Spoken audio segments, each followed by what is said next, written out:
Okay, last one, well, last type of problem, and then we're going to get into a word problem, which is the same stuff we've been doing. This time, though, we have the where we have 1/3 times the quantity x minus 6. So same idea. Okay, we have fractions, but we're multiplying fractions, so it's not that big of a deal. It's going to be 1/3 times x. We're distributing the 1/3 to everything in the parentheses, and then 1/3 times a negative 6. So let's write that up.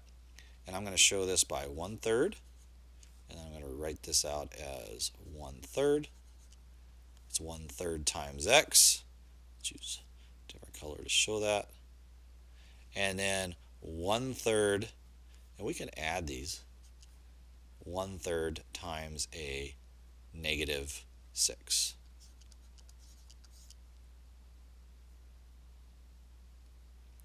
Okay, so the reason why I did this way is you're still going to get 1/3 x. But now, let's go ahead and make that into a fraction. We multiply it. Now you can cross cancel or multiply it, but really what you're going to get is you're going to get a negative 6 over 3. 3 goes into 6 two times, so you get a negative 2. So my answer is going to be 1/3 x negative or minus 2. And if that adding is bothering you, that's fine. Just look at it as we're multiplying 1/3 times x. 1/3 times a negative 6 is going to be 1/3 x minus 2. And so that's going to be my answer.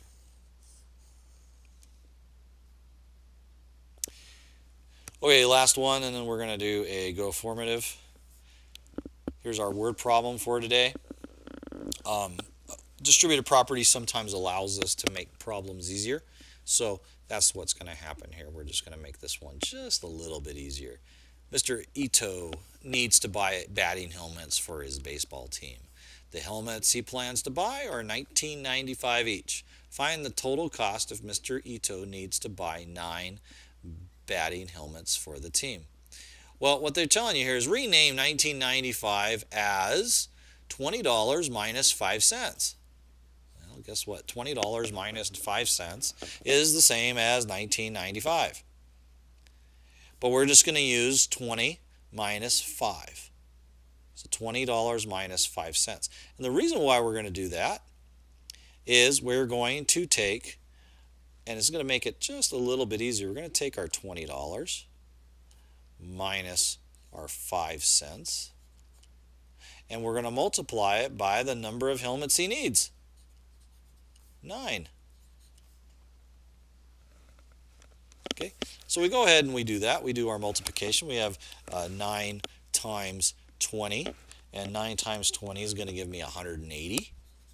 So that's going to be the gist of the money that we have. And then we're going to subtract that portion that we had. We made it to 20, and it was that 5 cents. So we're going to go 9 times 0.05, and that's going to be 0.45 or 45 cents.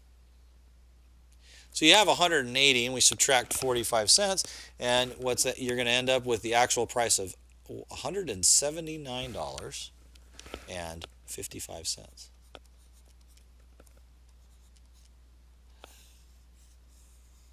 So what distributive property allowed me to do, to recap this, is I was able to make zeros and make it easier to do the multiplication versus sticking with $19.95 times 9. We have lots of 9s in there, and you're still going to get to $179.55 or $179.55. But this way, we can kind of do this in our head: 9 times 20, and then 9 times 0.05. And then we have just a small subtraction to get to 179.55. So that's